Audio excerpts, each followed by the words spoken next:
so it's no secret that I play a good amount of Roblox war games. Sometimes they're going for realism, sometimes it's just a simple retro shooter. Each game has its own niche, which is why it's realistically impossible to compare these games to one another. Each game has different gameplay mechanics, depictions of war, and objectives. CENTAURA is a game that in my opinion offers a masterclass in gameplay. From the same people who made Dead Ahead, it's a game that's heavy on atmosphere. This point is proven the moment you enter the game. You're not greeted with explosions or shouting, nor are you thrusted into battle immediately.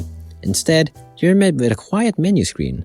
A somber track plays in the background while a slideshow of artwork fades in and out. A man and a woman dancing, then a black crow, and finally, a hand lying on the ground with a white rose. It's simple, but it sets the tone immediately. CENTAURA isn't interested in glorifying war, it's about portraying it. And you're about to see what I mean the moment you spawn in.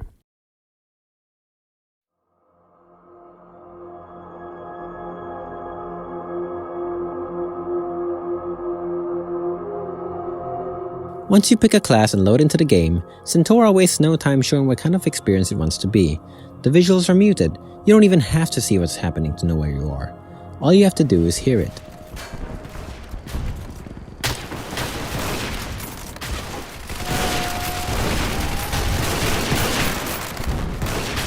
The sound design does most of the storytelling here. Ear-deafening artillery bombardments, officer whistles, and men screaming in the distance. It's honestly some of the best sound design I've ever heard in any Roblox game. The gameplay in CENTAURA is pretty straightforward once you understand how it works. It doesn't really have a high skill ceiling. Once you get the basics down, you've pretty much got it figured out. What makes it stand out though is the chaos. There are so many bullets flying around that it almost feels like a bullet hell game at times. You learn to take cover almost by instinct, poke your head out for too long, and you're done. It teaches you fast that staying alive isn't about having good aim or a better weapon, it's purely about positioning and timing.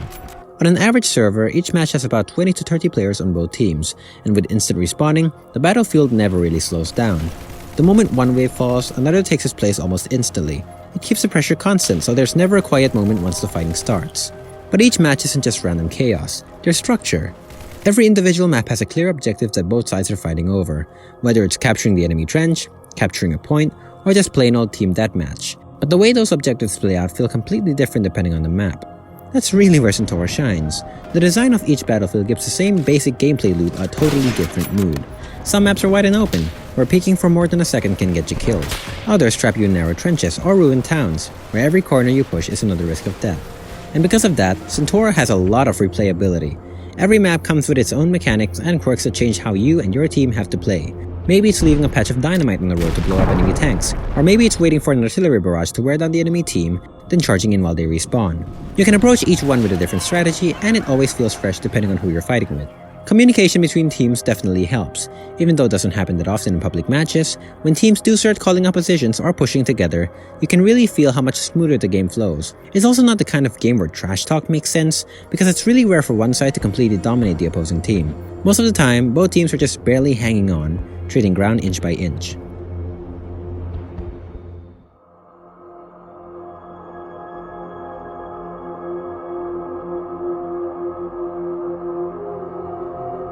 So now that we've talked about the general gameplay, before we jump fully into the maps and objectives, it helps to understand who you're playing as. In CENTAURA, each class brings something different to the battlefield, and when you know what you're capable of, the maps and objectives start to make a whole lot more sense. I'll walk through the core classes, what they do, when you might use them, and why they matter. In fact, at first I was going to rate each class on a scale from 1 to 10, but in my opinion, the classes in this game are so incredibly balanced that I find it hard to call any class overpowered or underpowered in any way. None of them feel like filler, and depending on the map, some can completely change how the match plays out. Starting off with the Rifleman, the bread and butter of CENTAURA. It's the base class everyone has access to with no point requirement, and it's far from weak. You get a club and a rifle fitted with a bayonet. Accurate, reliable, and strong at mid to long range. What makes the Rifleman stand out is its bayonet charge. Activated by pressing X, when you trigger it, your movement becomes locked in a straight line. But if you collide with an enemy, it's an instant kill, and the charge immediately resets. In practice, that means once you're deep in enemy trenches, you can chain kills together by timing your charges through corners, catching any unsuspecting enemies off guard. The Rifleman is the definition of versatility. It works on every map and in nearly every situation. You're never wasting a pick choosing it, whether you're holding trenches, peeking long sightlines, or flanking through tunnels. It's a class that rewards good positioning and awareness more than raw aim. Next up is the Assault class. This class is limited to 3 players per team with no point requirement. Equipment-wise, you're looking at a submachine gun, a club, and a grenade by default. On the map Blackton, or if you've earned certain badges, you can swap that out for a double-barrel shotgun or the Decima shotgun if you've got the Massacre badge. The Assault is built entirely for close quarters combat. The SMG gives you a high rate of fire but loses accuracy past mid-range, and the grenade lets you clear out choke points or bunkers before rushing in. It's a class that thrives on tight corridors, trenches, and urban ruins. In practice, that means if you're entering a cramped building, storming a trench line, or flanking with cover nearby, the Assault is your go-to pick. But if the map is wide open, you're better off choosing something else. This class is sadly situational, so pick it when the environment forces close-range fights. Use your grenade to flush out enemies out of foxholes or bunkers and move in quickly. And remember, just because you have a submachine gun doesn't mean you need to empty the entire mag in one go. It's not a machine gun, it's a submachine gun. Save a few rounds, because in Centaura, there's usually another enemy waiting around the corner to avenge their dying friend, so be wary and reload only if necessary.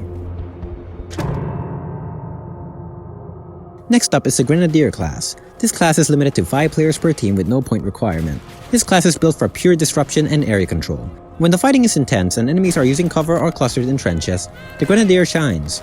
You can use your grenades to flush out entrenched enemies and force them out of cover.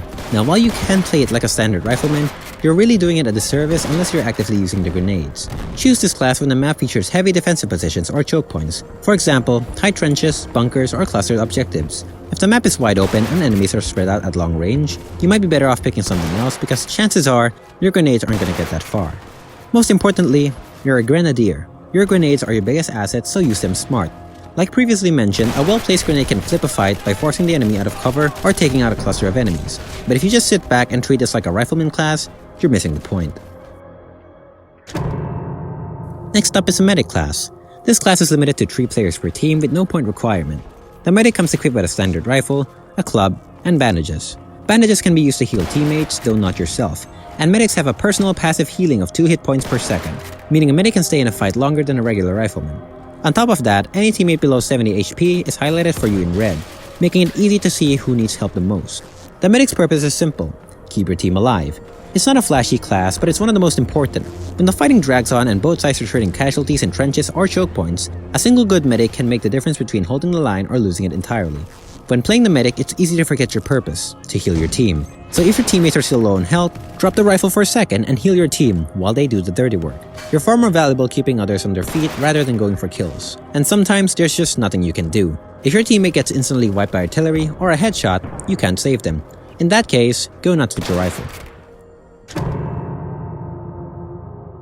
Next up is the Sweeper class.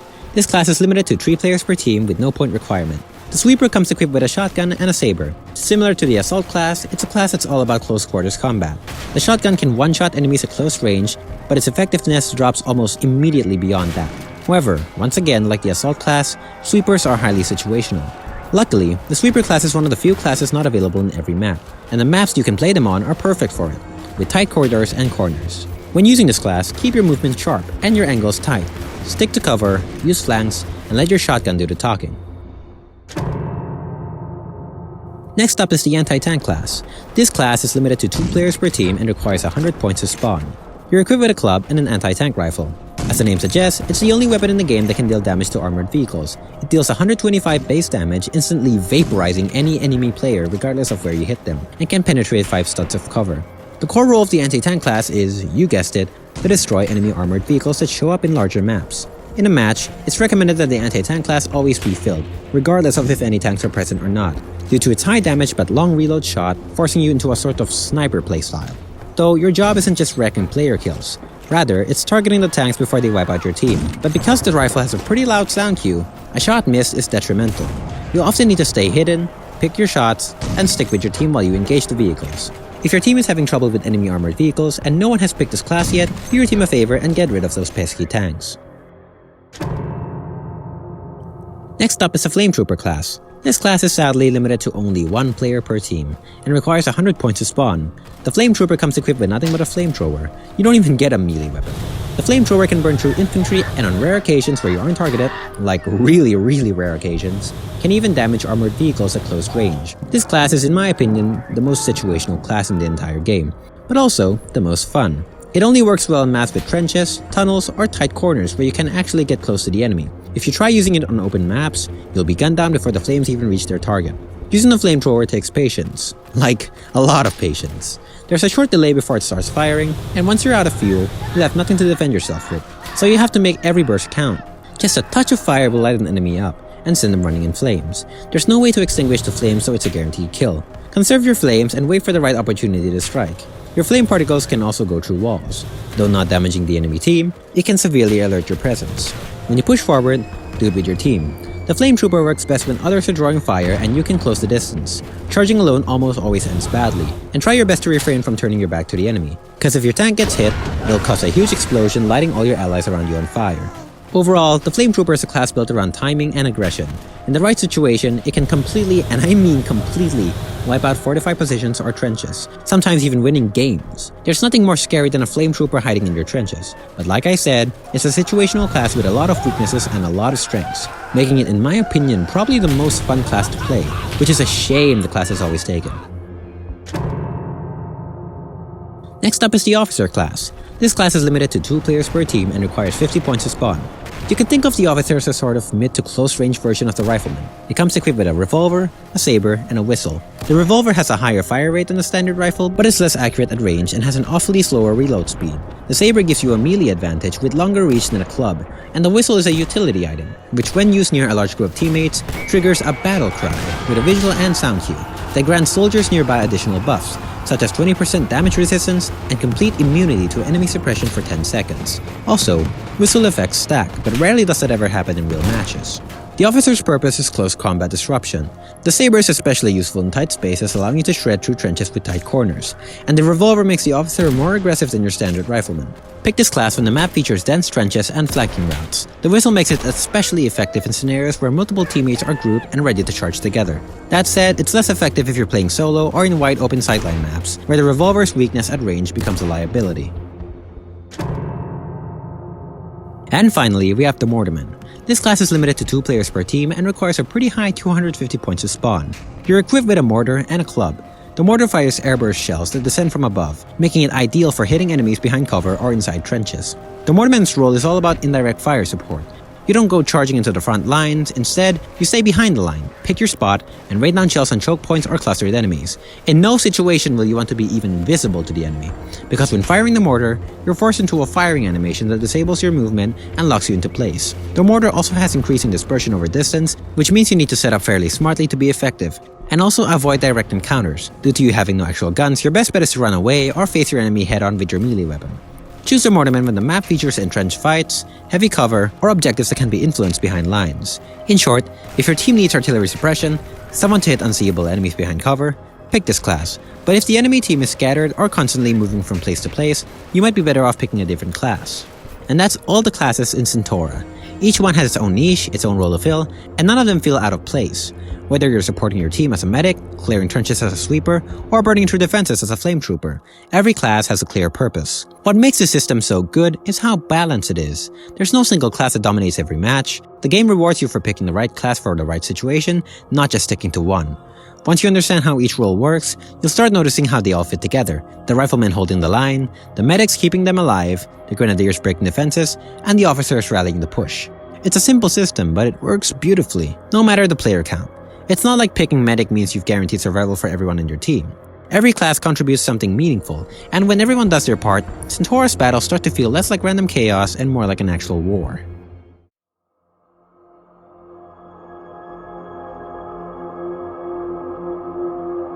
Now that we've gone over the gameplay and the classes, let's take a step back and look at the bigger picture. The maps, campaigns, and the lore that ties it all together. One of the most impressive things about CENTAURA is how it doesn't just give you random maps to fight on. Every single battle you play is part of a larger story. One battle leads to another, all in chronological order. So what happens in the game doesn't matter all that much. Now the game splits the war into 2 main campaigns, the Southern Corvus War and the Aquilan Campaign. Each campaign moves the timeline forward, showing how the war escalates, from small border skirmishes to full-scale invasions. And before every match, while the game loads the maps and the teams are being sorted, you're given a short lore briefing that explains why you're fighting there, who's involved, and what's at stake. The developers could have so easily made it a loading map screen, but instead, it's a small narrative moment that goes a long way towards building immersion. And here's the thing, The lore isn't required to enjoy Centaura, not even a little bit. You can easily jump in, fight your battles, and still have a great time. But in my opinion, the lore in this game ties into the world of Centaura in almost every aspect with barely any filler, which is pretty hard to come by on any Roblox game with a bunch of lore, which is why I decided to talk about the lore and the maps at the same time. In this section, I'll go over each campaign in order, explaining the lore that leads to each battle, what the maps are like, the objectives you'll be fighting for, and which classes tend to shine the most on those maps. Along the way, I'll also give my thoughts on how each one feels to play, what makes them stand out, and what kind of experience they deliver. I also want to mention that the Rifleman, Assault, Grenadier, Medic, and Officer are the base classes that you'll see on every map, with a few exceptions, but I'll get to them later. I'm saying this now so I don't have to repeat myself over and over.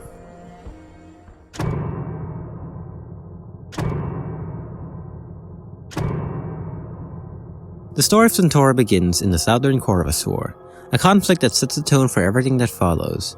Decades before the war even started, the region of South Corvus, rich in iron and coal, was seized by the industrial powerhouse known as Cetus. The occupation crippled Corvus's economy, and over the next 20 years, corruption, crime, and poverty took hold. In 1908, Corvus finally struck back, launching a full-scale invasion from the north to reclaim its lost lands. That invasion marks the start of the campaign.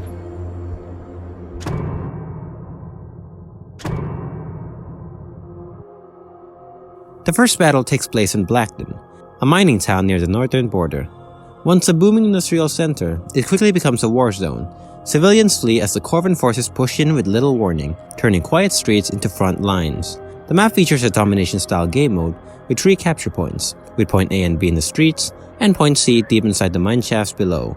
The objective is to capture as many points as possible to deplete the opposing team's points before they deplete yours completely. The layout mixes open choke points with tight corners between points. The mines in point C are what I can describe as claustrophobic death traps, even featuring explosive barrels which explode once shot, and capturing point B leads you to a pretty open sightline, sometimes subjecting you to spawn camping in point B.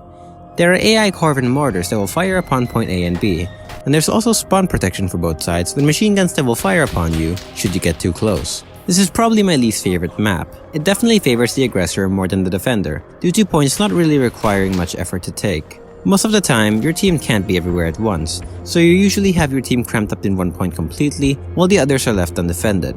I believe this map is getting a rework soon, so that should probably fix some issues I mentioned. This map features all the base classes I mentioned, and nothing more, so let me go further into that.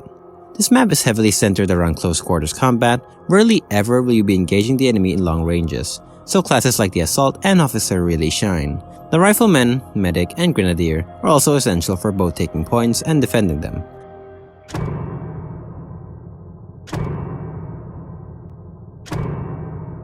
After the Corvan army captures Blackton, the Cetans shift their offensive towards the coast, pushing deeper into Corvus's home territory. Battery Q stands as a formidable obstacle due to its coastal artillery. One thing you need to know about Cetus is that they have a pretty powerful navy, so Cetus decides to bring it to good use with the CIS Mira, a battleship anchored offshore, unleashing a relentless artillery barrage. The map features a domination mode, similar to Blackton.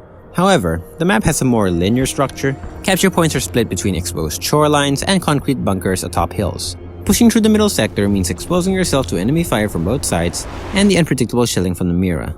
According to the lore, the Cetan Navy was never properly warned about the ground forces signaling system. The army was supposed to use flare guns to mark the enemy targets, but that message was never reached to the Mira, so the crew just fired blindly, hitting wherever the most action was happening. This means the artillery doesn't favor any side, but rather a force that both sides can capitalize on. The artillery behavior changes dynamically depending on control of the capture points. If Cetus controls point B, C, and D, Mira fires on point A. If both sides control 2 points each, Mira bombards point B and C, and if Corvus controls points A, B, and C, Mira targets point D. If one side falls more than 100 points behind, an AI-controlled armored car will spawn to support the losing team, usually pushing towards point B. These vehicles are immune to weapon damage with the exception of the Flametrooper, though good luck with that. And considering the match doesn't offer an anti-tank class, you're forced to use dynamite, or wait for the Mira to take care of that for you. Another key feature is the fire control tower, looking points B and C. It can be destroyed using dynamite, tripwire bombs, or by a lucky artillery strike from the Mira. When destroyed, it kills anyone inside or nearby and leaves behind wreckage that blocks armored cars, turning into extra cover for infantry later in the match. This map features all the base classes I mentioned, with the addition of the Flametrooper and Mortarman, so let me go further into that. Due to the map having pretty long sightlines with not much cover to work with, classes equipped with a rifle perform pretty well, but due to the large numbers of artillery fire and armored vehicles, you're forced to constantly move to avoid dying.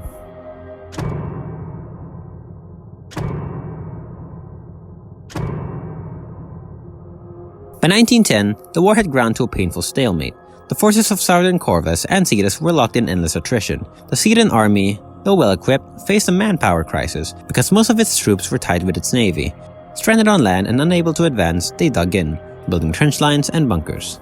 Capri Valley, formerly known as Gridlock, is the third map of the campaign, and features the no man's land terrain you'd see on other similar World War I shooters. Spawning on opposite sides of the valley, both teams are tasked with capturing a series of trench sectors from one team's spawn all the way to the others. The trench system consists of 5 major trenches all connected linearly. Artillery plays a massive role. Every couple of minutes, a creeping barrage targets the no man's land between front lines and gradually moves towards the winning team's trench. If trench C is contested, the barrage will target the trench last occupied by the enemy. Otherwise, it moves towards the winning side. The artillery barrage also alters the map dynamically. Craters appear, cover is destroyed, routes open, and close mid-match. It features all the base classes with the addition of the Flametrooper and the Mortarman. This map is very open. It's possible for shots to travel from across the entire map with no problem, which is why classes with a rifle perform pretty well.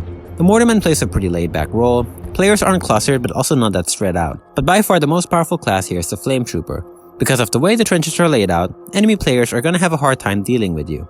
This also applies to the Assault class. Capri Valley is by far my favorite map. It's the first ever map I played back when the game was still called Gridlock, and the combination of artillery and trenches really captured the essence of CENTAURA as a whole. According to the lore, this battle sadly ends in a stalemate.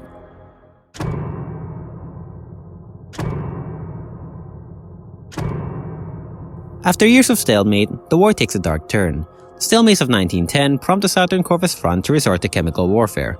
The Corvan forces deploy chlorine gas, originally used for sanitation, as a weapon on Kelson Village, seeking to break through the entrenched Cetus defenses. The map's key mechanic is, like I mentioned, chlorine gas, which clouds the entire map, greatly decreasing vision on both sides. Luckily, both sides employ the use of gas masks, so the chlorine gas only has an effect once your health drops below 50 HP, where you begin being poisoned unless healed by a medic.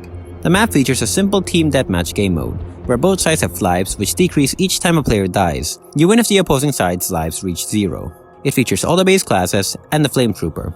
Due to the addition of chlorine gas, medics are near essential to keep your team alive. Even if a single body shot doesn't kill a player, the chlorine gas still will. The deadliness of rifles are greatly decreased with the fog of chlorine gas clouding your vision. So even in open ranges, low-range classes can still get an upper hand. Kelson Village is probably one of the most atmospheric maps in the game.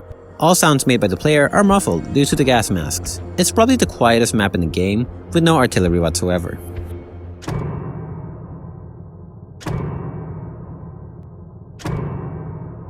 By 1912, the war had reached its breaking point. The Cetans were stretched thin across multiple fronts, and to make matters worse, a new faction, the Antares Imperium, entered the conflict from the south with hopes of capitalizing off a weakened Cetus. The already overextended Cetan army was forced to fight on 2 fronts, splitting their strength and morale.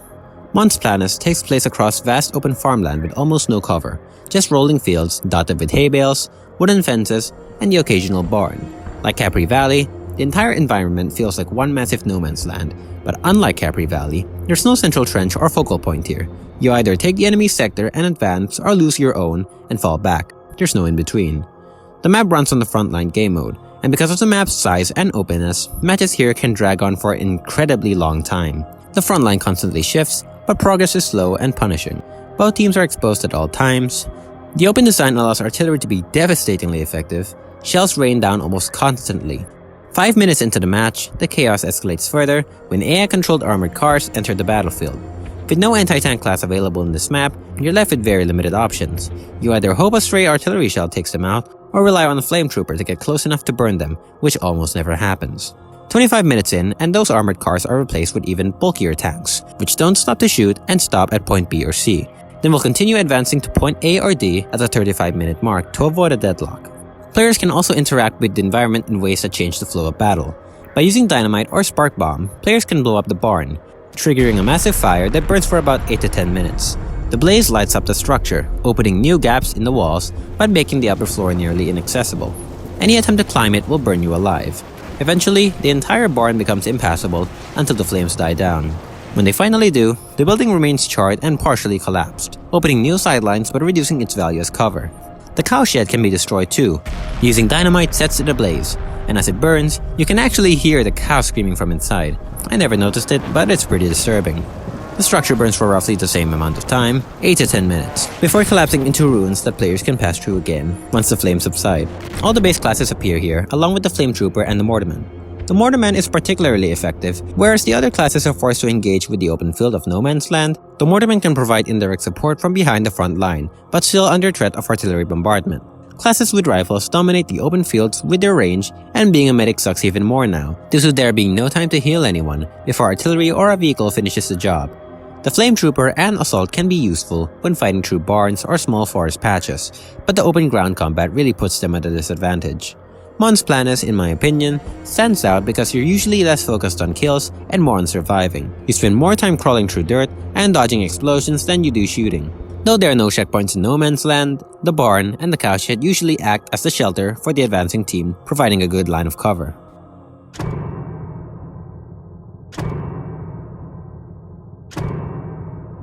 By the mid-1912s, the Empire of Cetus had officially fallen. The combined Antarian and Corvan armies had crushed the last of its organized resistance, forcing its remnants to retreat to the Western Isles. The Cetan navy, still largely intact, had done little to defend the homeland during the invasion. Many of its admirals saw no reason to waste their fleet on a lost cause, preferring to preserve their strength. But among the Cetus' naval marines, the Exodus were unwilling to stand by as their country collapsed. Several marine units mutinied against the orders of their high command. They took matters into their own hands, vowing to reclaim at least a fragment of their homeland, no matter the cost. Their chosen landing point, Whitemouth Estuary, a flooded coastal region at the mouth of the Whitemouth River.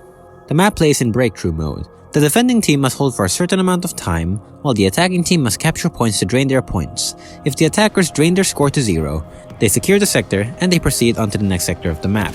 The attackers must secure all sectors of the map to win. If the defending team manages to hold out in any sector, they win, and the round ends. The first sector centers around the ruined town outskirts and rail line, where attackers must advance under constant artillery fire from the CIS Naiad, a grounded Cetan cruiser offshore that periodically bombards the battlefield.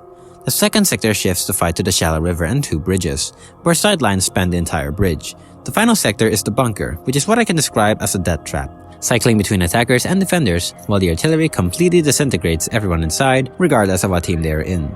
All the base classes appear here, with the addition of the Mortarman.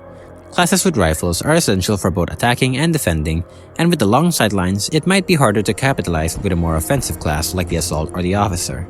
This map is pretty straightforward.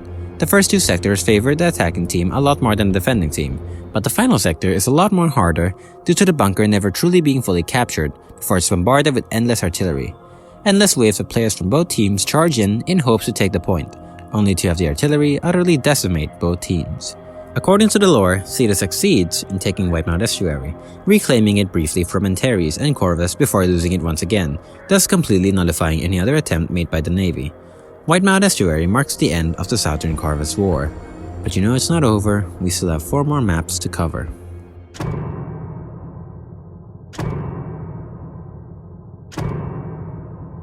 After the fall of Cetus, the war shifts to the nation of Aquila. But the late 1800s, Aquila transformed into a democracy after the Antarian-Aquilan War of 1875, when they crushed an Antarian invasion.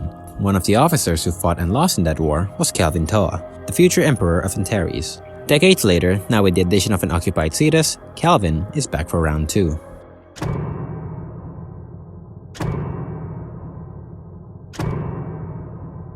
Now Aquila has a network of border defenses called the Ring of Fire, fortified outposts, artillery positions, and trench lines designed to defend the Aquilan heartland. The first 2 sieges fail, the third attempt is set in Roland's Prairie. The map plays in a breakthrough mode, spanning 4 sectors, with the final one shifting to a domination game mode.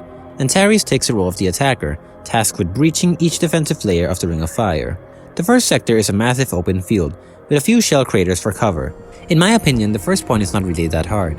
Supported by the assistance of Antarian tanks, all it requires is that the attacking team holds the point and takes cover behind the hills. The second sector continues into Aquila's forward trench line, centered around a single capture point surrounded by bunkers that can be destroyed with dynamite or tripwire bombs. Losing the sector means losing the first layer of the ring, forcing Aquila to fall back toward their inner defenses. The third sector pushes further up the hillside, with Aquila taking the high ground, also with the assistance of anti-tank field guns. The landscape is filled with trees and trenches that feel like mazes. Finally, the fourth sector shifts into domination. Set inside an artillery battery complex, one of the key strongholds of the Ring of Fire, both teams fight to control 3 interior points. It shifts the gameplay to more close-range encounters. All base classes appear here, along with the Flametrooper, anti-tank, and Mortarman classes. In the first few sectors, encounters are usually long-range, resulting in classes with rifles being essential for both attackers and defenders, but it favors more aggressive classes once it reaches the final sector. This is one of the more creative maps. The Ring of Fire itself is a site to explore. According to the lore, Antares ultimately wins this fight, breaking through the Ring of Fire. Aquila's forces are forced to retreat further inland, setting the stage for the battles to come.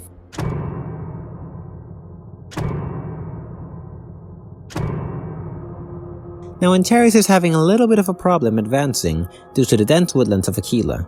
In response, Antares launches a scorched earth plan known as the Scorch, setting the forest ablaze. One of these forests is the Ascendēns Forest. This map plays in a frontline mode, spanning 5 points, similar to that of Capri Valley. However, unlike Capri Valley, the entire map is one interconnected trench line, with extremely dangerous exposed zones above the trenches.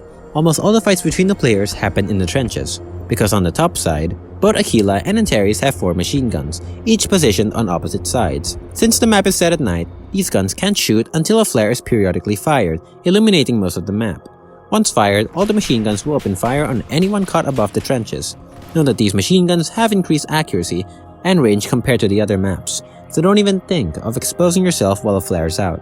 This is the first map where all the base classes appear excluding the Grenadier, with the Sweeper making its first debut. The Flametrooper also shows up. Since almost all fighting happens inside the trenches, flank routes are limited, meaning close quarter skills matter.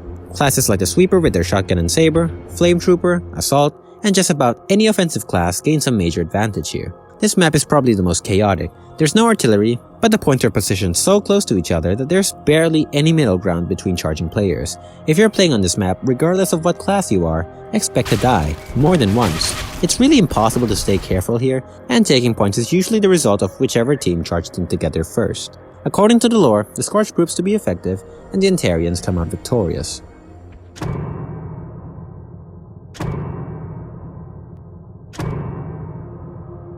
By 1914, roughly around 30% of Aquila's countryside had been scorched. The Antarians pushed forward. Route 23 is a major roadway winding through towns and cities into the strategic city of Talona. Should Antares succeed, they'll have the main road to Aquila's major city. Aquila's citizens, seeing the desperation of the situation, volunteer to fight alongside the regular Aquilan army. Route 23 uses a hybrid of the frontline and escort game mode with 5 points, the final point being the entrance to the city. This map can drag for unbelievably long matches, so I'll talk about each point individually, because they really feel more like stages in the game. The battle starts with both teams on opposite sides of the map.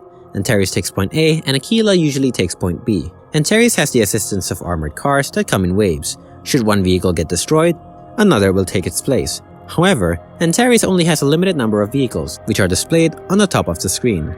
Basically, if Aquila succeeds by taking out all the vehicles before Antares can take all the points, they will win. If Antares ends up taking the final point while still having at least one vehicle left, they will win.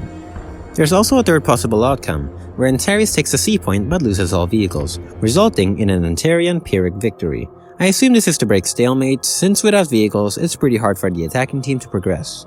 This map is pretty big, so teams will usually be split into fighting 3 separate fronts, opening up opportunities for flanking. It's also a very open map, with the middle being a death zone, both with tanks and players. Once the tanks enter point B, Antarian players will have to work together to fill in anti-tank ditches for the tanks to proceed.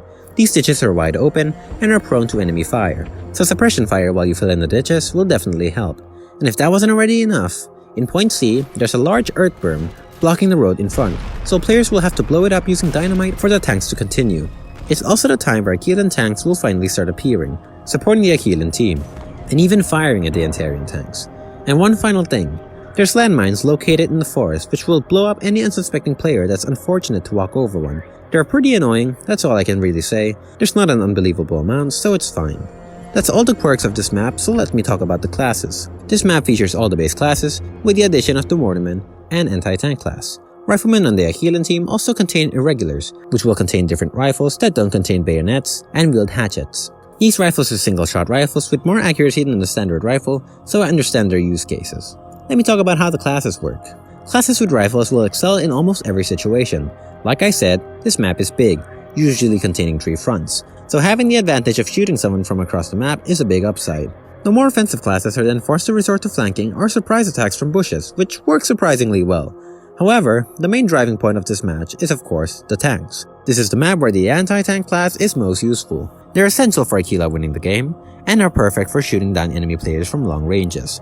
However, the fact that the anti-tank class is essential means having an incompetent player in this class will put your entire team in a major disadvantage, having to rely on dynamite to destroy tanks, which is much harder than just shooting the thing.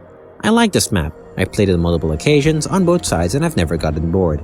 It opens the opportunity for so many playstyles with all the different classes, and though this map does drag, it's not the cycle of capturing then falling back then capturing a point over and over again, because when Antares takes a point, they usually keep it for the entire game since the tanks assist a lot. According to the lore, Antares, of course, wins once again, and enter the town of Talona.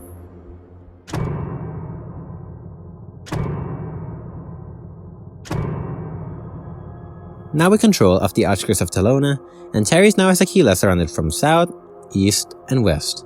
The general of the Aquilan army, instead of allowing citizens to evacuate north, orders them to stay, supposedly to give the army more motivation.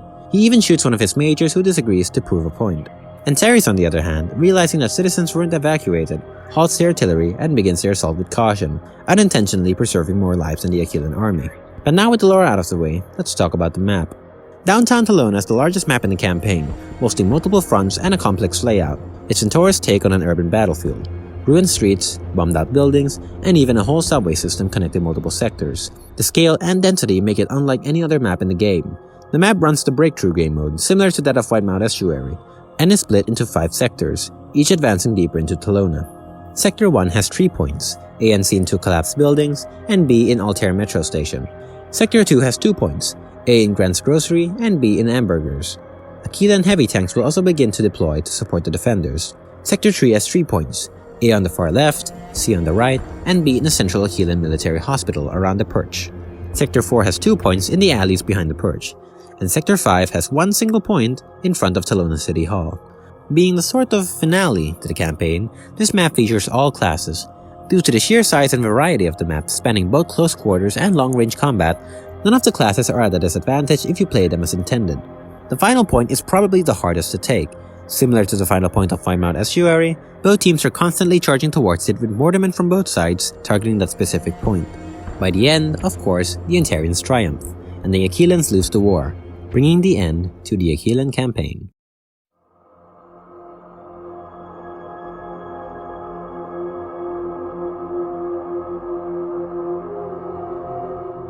Now that we've covered the gameplay, classes, maps, and even some of the lore, I want to take a step back and talk about some of the minor aspects. This game has no microtransactions, like none at all, so that's amazing. This game, like many other Roblox games, has badges. These badges are not only for show, they also allow the player more weapon choices for each class. Getting 30 kills in one game gets you the Murderer badge. This unlocks the Barton Model 10 rifle. 50 kills gets you the Exterminator badge, unlocking the Albus Graham No. 4. And 100 kills gets you the Massacre badge, unlocking the Decima shotgun for the Assault class. There's also campaign badges. Playing through all the maps in the Southern Corvus War in one sitting, which could last forever, will get you the Sedan Theater badge. This unlocks Corvin and Sedan weapons like the TO5, TO9, M1889 LA, and M1909 rifles, plus the double barrel shotgun for any map. Likewise, playing through all the maps in the Aquilan campaign earns you the Aquilan Theater Veteran badge, unlocking Antarian and Aquilan weapons, the E8, E15 automatic, M99, and M12. All these guns are more for show than anything. The only real difference are the shotguns, which could change your playstyle.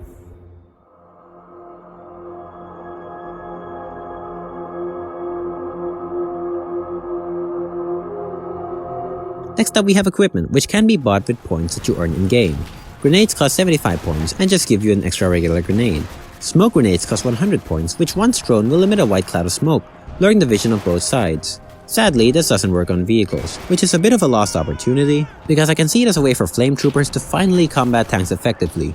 The Spark Bomb costs 250 points, Once thrown, they will ignite the area around the bomb for 8 seconds, serving as a pretty good area denial tool. The trench shield costs 200 points. It's a placeable shield with a shooting cutout, serving as cover. It's pretty small so you can't cover your entire body with it, but in dire situations it works well as protection. Then we have the tripwire bomb costing 275 points. It's, as the name implies, an explosive device that detonates once enemy players or vehicles go over it. Not much to say. Then we have the wire cutters costing 75 points. You can destroy barbed wire, giving you opportunities to open more routes for attacking. However, it does take 7 full cuts to destroy one single barbed wire. And finally, we have dynamite costing 350 points. It can be deployed once where the user is standing and can be detonated by clicking the mouse button. It deals enormous area damage and can be deployed and detonated as much as you like. One bundle can destroy an armored car, 2 bundles can destroy a tank, so this thing is pretty powerful. Overall, the equipment in this game works well in a lot of scenarios. They don't give the player a major advantage, but it's nice to have some.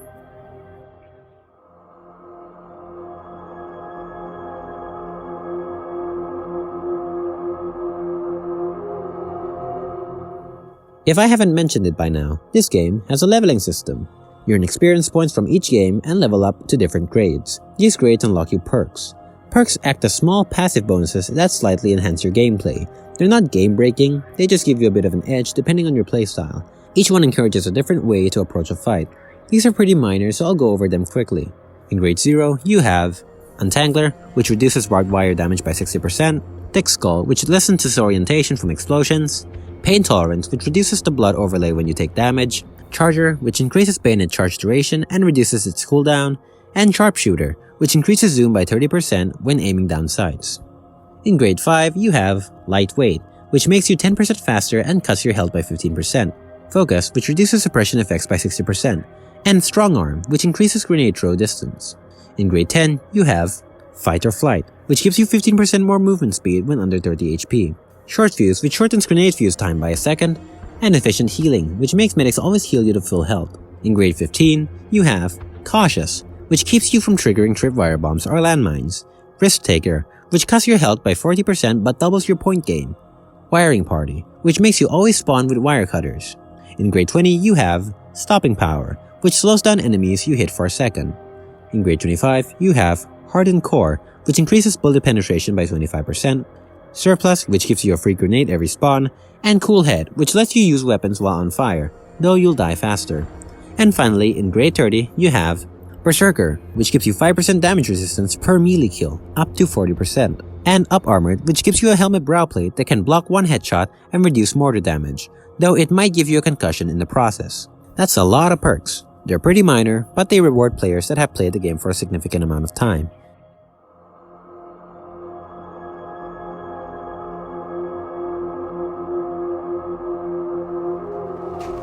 Now that we've finished with everything gameplay related, I can finally talk about my favorite aspect of this game, the atmosphere and sound design. I can't really talk about these two separately, so I'll just go point by point. It's pretty clear that this game is trying to invoke an anti-war message, and nothing is clearer than this game's end screen. Unlike other Roblox war games like Blood and Iron, where winning a match blasts the winning team's national anthem in full volume, in CENTAURA, regardless of who won, you get the iconic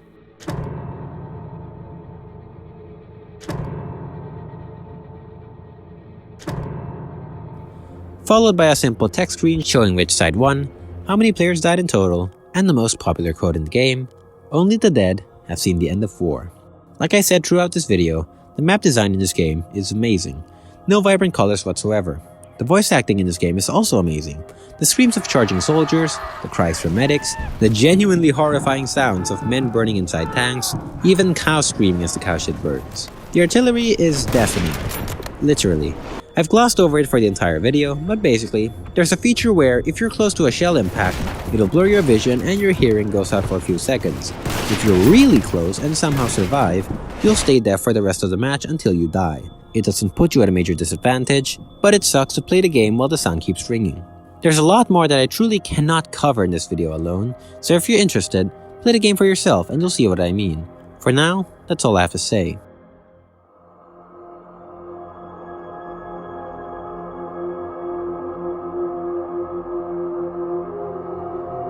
CENTAURA shares its community with Dead Ahead, and honestly, It's one of the most active and passionate ones I've seen around a Roblox war game. The player base is extremely supportive of the developers, always sharing feedback, bug reports, and ideas for balancing or map tweaks.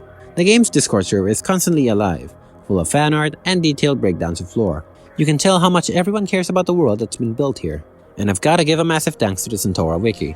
Nearly every piece of information, from the lore to the class details, was contributed and maintained by the community. Back when the community was still dead ahead, I even got a mention, so that's pretty amazing.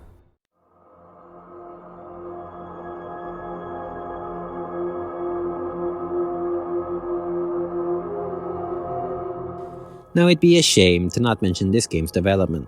The game is in constant development. There's a lot of content planned and I can't wait to see what the final product will look like. According to the official roadmap, the devs are aiming for 34 maps total, across multiple campaigns, nations, and eras. Some of the major upcoming map entries include the Vegan campaign right after the Aquilan Campaign in 1914 to 1915, featuring Mons Planus, Bastião Ventoso, and Abrigo No. Forgive me, I am absolutely butchering these pronunciations, but they are flagged as in progress. A class overhaul plan and technology progression system are also on the list, meaning the game will evolve as in-lore tech advances from 1908 to 1910 up to 1940 to 1944. Some maps are flagged as cancelled, but I really have my hopes up. On the smaller side, new shop equipment is planned too. I'm really glad this game is getting updates. Along with that ahead, though they don't happen that often, I can only assume the developers are working hard. Now I'd be lying if I said I didn't have a few problems with this game.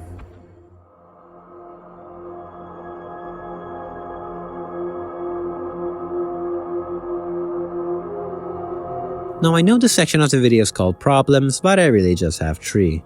The first problem is not even related to the development, it's hackers. I don't encounter them often, usually once every 10 or so games, because this game does have an anti-cheat system, but when I do, it just ruins the entire game. You could spend the entire match taking point after point, then out of nowhere your entire team gets demolished by a hacker. The developers did put a vote kick system to combat this, and the players in CENTAURA are pretty cooperative, so it's not really that big of a problem. The second problem is the artillery. I know I said on multiple occasions where the randomness of the artillery is what really makes this game chaotic, but sometimes it's just a little bit too chaotic. You get what I mean. It doesn't happen often, but when it does, it just kinda sucks. And the final problem is not even a problem, more of an issue I have, and it's basically the fact that if you want to perform well in this game, you're kind of forced to play in third person. Don't know what I mean? Look at this. I can't reliably aim off this bush in first person. Look at this. There's no way I would know anyone was coming in first person. Which kinda sucks, because the animations in this game are so good that I feel like it was made to be a first person shooter. However, this point is just a nitpick. Despite all these non-issues I have, I still love this game.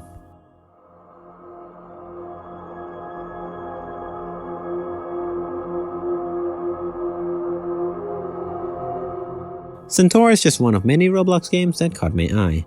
I've been gone from YouTube for 2 whole years, so the fact that I'm choosing to make a pretty long retrospective video on CENTAURA out of all things really shows that I love this game.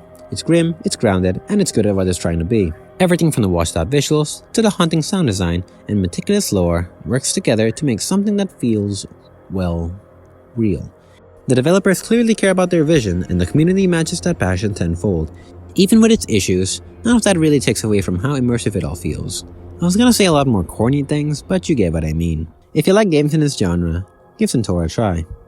Anyways, hi guys, I've been gone from YouTube for about 2 years, mostly because of university, but I'm happy to say that I'm back, and I'll be working on a lot more videos for you guys. A big thanks to the people that stuck around. Anyways, that's all for now. If you'd like to see more content made by me, feel free to click subscribe and press the like button. See ya.